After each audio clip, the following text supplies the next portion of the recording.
नमस्कार, world news में आज अमेरिकी राष्ट्रपति डोनाल्ड ट्रंप के फैसलों की दुनिया भर में निंदा हो रही है, लेकिन ट्रंप रुकते नहीं दिख रहे।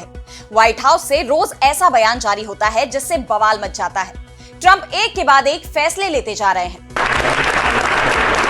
In a few moments, I will sign an executive order to begin eliminating the Federal Department of Education. अब अमेरिकी राष्ट्रपति ने शिक्षा विभाग को ही बंद करने का आदेश दे दिया है। H-1B वीजा और ग्रीन कार्ड धारकों को लेकर ट्रंप के सख्त रवैये से लोग पहले से ही परेशान हैं। इस बीच खबर ये भी आ रही है कि ट्रंप के खिलाफ आदेश देने वाले जजों को धमकी दी जा रही है। तो ट्रंप के मनमाने फैसलों से मचा बवाल, इस पर हम करेंगे विस्तार से चर्चा, लेकिन आइए जरा उन खबरों को भी देख लें जिन पर आगे होगी बात। इजरायली हमलों से गजा में कोहराम, हमास ने भी दागी तेल अवीव पर मिसाइलें, मुस्लिम देशों से गजा को बचाने की अपील। रूस यूक्रेन युद्ध विराम पर नहीं बन पा रही सहमति, जेलेंस्की बोले फिजूल मांगे करना बंद करे पुतिन, जंग के नुकसान की भरपाई करे रूस। जितने आतंकी मारे जाते हैं उससे ज्यादा अफगान से आ रहे हैं, नहीं चलाने देंगे ऑपरेशन। पाकिस्तान में सैन्य अभियानों से तंग आ चुके सीएम ने किया ऐलान। और चलते चलते में देखेंगे कितने में बिकी एमएफ हुसैन की पेंटिंग, नीलामी में बनाया नया रिकॉर्ड। तो अमेरिकी राष्ट्रपति डोनाल्ड ट्रंप के फैसलों को लेकर दुनिया भर में विवाद छिड़ा हुआ है। तमाम देशों ने उनके कई फैसलों पर विरोध भी जताया है, लेकिन ट्रंप नहीं रुक रहे। वो एक के बाद एक ऐसे फैसले लेते जा रहे हैं जिन पर बहस छिड़ जाती है। अब उनका एक ऐसा ही फैसला और सामने आया है। अमेरिकी राष्ट्रपति ने यूएस एजुकेशन डिपार्टमेंट को खत्म करने के आदेश पर हस्ताक्षर कर दिए हैं। ये ट्रंप का चुनावी वादा था जो अब उन्होंने पूरा कर दिया है। डोनाल्ड ट्रंप का आरोप है कि स्कूल बच्चों को रेडिकल और एंटी अमेरिकन बना रहे हैं, यहां तक कि वे पेरेंट्स को इससे दूर रखते हैं ताकि वे अपने ही बच्चों में हो रहे बदलाव को न जान सके। ऐसे में अब उन्होंने इसे हमेशा के लिए खत्म करने की घोषणा की। व्हाइट हाउस के ईस्ट रूम में साइनिंग सेरेमनी में ट्रंप ने कहा कि यह आदेश डिपार्टमेंट को खत्म करना शुरू कर देगा। हालांकि ये इतना आसान नहीं होने वाला, क्योंकि विभाग को पूरी तरह से बंद करने के लिए कांग्रेस के एक अधिनियम की जरूरत होती है और ट्रंप के पास इसके लिए वोट नहीं है। यह आदेश स्कूल पॉलिसी को करीब पूरी तरह से राज्यों और लोकल बोर्ड्स के हाथों में छोड़ देगा। ऐसे में ट्रंप के इस फैसले ने लिबरल एजुकेशन के समर्थकों को चिंता में डाल दिया है। वहीं ग्रीन कार्ड धारकों और H-1B वीजा धारकों पर ट्रंप ने जिस तरह से सख्त रुख अपनाया हुआ है, उसे लेकर भी लोगों को कई परेशानियों का सामना करना पड़ रहा है। ट्रंप प्रशासन ने साफ कर दिया है कि जो कोई भी इन इमिग्रेशन कानूनों का उल्लंघन करेगा उसके खिलाफ कड़ी कानूनी कार्रवाई की जाएगी। इसलिए जांच में भी सख्ती हो गई है। भारतीय समुदाय के लोगों पर भी इसका काफी बड़ा असर पड़ा है। अमेरिका में ग्रीन कार्ड धारक कई भारतीय प्रोफेशनल्स ने बताया कि उनसे अक्सर ही ज्यादा पूछताछ की जाती है। अमेरिका में वैध प्रवासियों को बंदरगाहों से प्रवेश के दौरान कड़े जांच और दबाव का सामना करना पड़ रहा है। उनका कहना है कि ट्रंप प्रशासन अमेरिकी न्याय व्यवस्था की अवहेलना करते हुए देश के कानून को अपने हाथों में ले रहा है। यानी देखा जाए तो ट्रंप के फैसलों से अमेरिका जाने वाले विदेशी नागरिकों में भी आक्रोश की भावना बढ़ती जा रही है। लेकिन ट्रंप अपने विरोधियों के प्रति भी सख्त तेवर दिखा रहे हैं। अब खबर आ रही है कि ट्रंप के फैसलों के खिलाफ आदेश देने वाले जजों को धमकियां मिल रही हैं। उनकी सुरक्षा को खतरा बताया जा रहा है। सोशल मीडिया पर जजों के खिलाफ धमकियों की बाढ़ सी आ गई है। इनमें जज को हथकड़ी लगाकर ले जाते हुए भी दिखाए गए चित्र शामिल है। इन हालात में अमेरिका के कई फेडरल जजों को डर है कि ट्रंप प्रशासन की नीतियों को चुनौती देने वाले उच्च स्तरीय मामलों की देखरेख करने वालों के खिलाफ ऑनलाइन धमकियां हकीकत में दुनिया में हिंसा का कारण बन सकती हैं। और चौंकाने वाली बात तो यह है कि इन जजों का विरोध करने वाले नेताओं को मस्क की तरफ से फंडिंग की जा रही है। डॉज विभाग के प्रमुख एलन मस्क ने उन रिपब्लिकन सांसदों को ज्यादा दान दिया है जो राष्ट्रपति ट्रंप के खिलाफ फैसला देने वाले फेडरल जजों पर महाभियोग चलाने का समर्थन करते हैं। एक रिपोर्ट के मुताबिक मस्क ने 7 रिपब्लिकन अभियानों को हजारों डॉलर का कानूनी अधिकतम दान दिया। इनमें एरिजोना के एली क्रेन, कोलोराडो की लॉरेन बोयबर्ट, टेनेसी के एंडी ओगल्स, जॉर्जिया के एंड्रयू क्लाइड, विस्कॉन्सिन के डेरिक वैन आर्डन और टेक्सास के ब्रैंडन गिल शामिल है।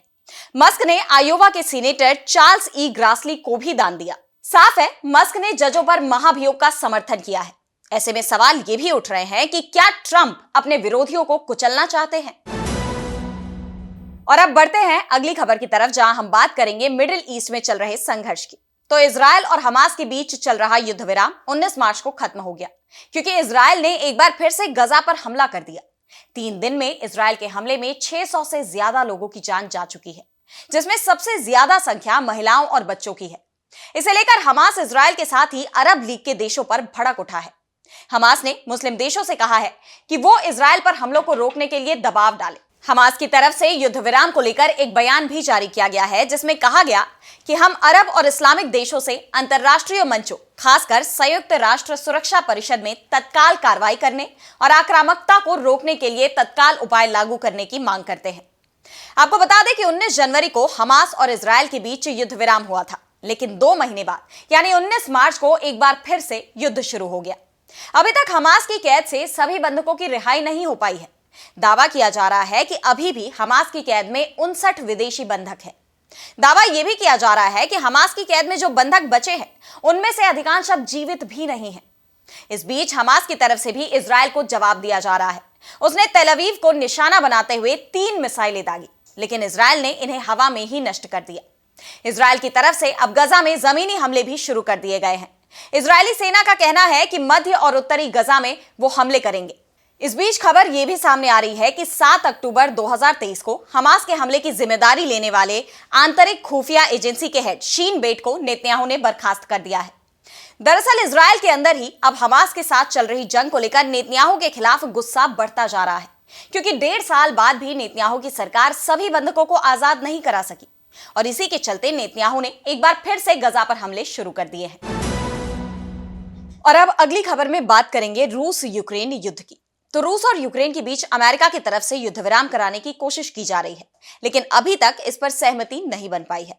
रूसी राष्ट्रपति पुतिन ने 2 शर्तें रखी हैं, जिसमें सबसे महत्वपूर्ण शर्त यूक्रेन को नाटो में शामिल नहीं किए जाने की है।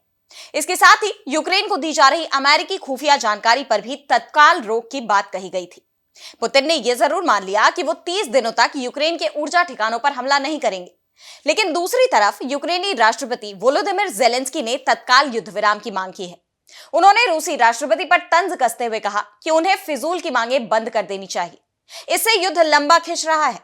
पुतिन पहले कुछ वादा करते हैं और फिर कुछ घंटे बाद ही उसका कोई मतलब नहीं रहता, इसलिए दुनिया को उन पर दबाव बनाना चाहिए। उन्होंने नॉर्वे से वीडियो कॉल के जरिए यूरोपीय यूनियन के नेताओं की एक समिट को संबोधित करते हुए कहा कि रूस के खिलाफ तब तक प्रतिबंध जारी रहने चाहिए जब तक वो यूक्रेन से कब्जाई जमीन से पीछे नहीं हटता और हमले से हुए नुकसान की भरपाई नहीं कर देता।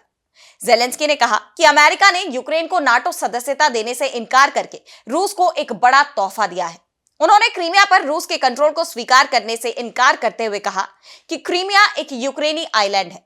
ट्रंप के साथ बातचीत में मैंने ये बात कही भी कि क्रीमिया यूक्रेन का अभिन्न अंग है।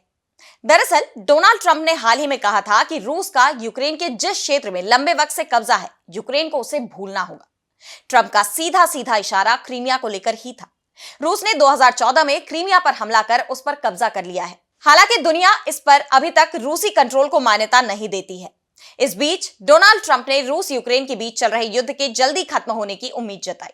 इसके साथ ही उन्होंने ये भी कहा कि जल्दी ही अमेरिका यूक्रेन के साथ दुर्लभ खनिज को लेकर समझौता करने वाला है, जो यूक्रेन को रूस के साथ चल रहे युद्ध में दी गई मदद की एक छोटी सी कीमत मानी जा रही है। और अब अगली खबर में बात करेंगे पाकिस्तान में बढ़ते संकट की। तो पाकिस्तान में बलूच विद्रोहियों ने पाकिस्तान की आर्मी के खिलाफ हमलों की झड़ी लगा दी है। जवानों की शहादत के चलते आर्मी चीफ भी बैकफुट पर है और वो बड़े सैन्य अभियान की मंजूरी सरकार से मांग रहे हैं, लेकिन इसका विरोध अभी से शुरू हो गया है। पाकिस्तान के खैबर पख्तूनख्वा के मुख्यमंत्री अली जमीन गंडापुर ने पाकिस्तानी सेना और सरकार की नीतियों का खुलकर विरोध करते हुए साफ कह दिया कि वो आर्मी को खैबर पख्तूनख्वा में किसी भी तरह के मिलिट्री ऑपरेशन की इजाजत नहीं देंगे। खैबर पख्तूनख्वा में इस वक्त जेल में बंद इमरान खान की पार्टी पीटीआई की सरकार है और पीटीआई नेता अली अमीन गंडापुर यहां के सीएम हैं। उन्होंने सेना की कार्रवाई पर कहा कि सेना जितने आतंकियों को ढेर करती है, उससे ज्यादा आतंकी अफगानिस्तान से पाकिस्तान में घुस आते हैं। गंडापुर ने कहा कि 9,500 से 11,500 आतंकवादी पहले ही उनके इलाकों में घुस चुके हैं, जबकि सीमा पार इससे दोगुने आतंकवादी मौजूद हो सकते हैं।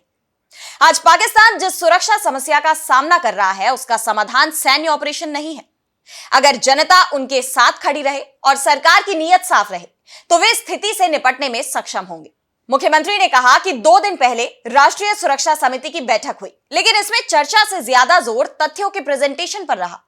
उन्होंने कहा कि अगर आतंकवाद को केवल प्रेजेंटेशन और बयानों के जरिए खत्म किया जा सकता, तो अब तक ऐसा हो चुका होता। इस मामले का हल बल प्रयोग नहीं, बल्कि बातचीत से ही होगा। बता दें कि पाकिस्तान में इस वक्त टीटीपी और बीएलए के विद्रोही सेना पर लगातार हमले कर रहे हैं, जिसके चलते पाकिस्तान की आर्मी और शहबाज शरीफ की सरकार विपक्ष के निशाने पर है। गंडापुर ने तो इस मौके का फायदा उठाते हुए यहां तक कह दिया कि अगर पीटीआई चीफ को सरकार रिहा कर देती है तो इस तरह की घटना को कम किया जा सकता है।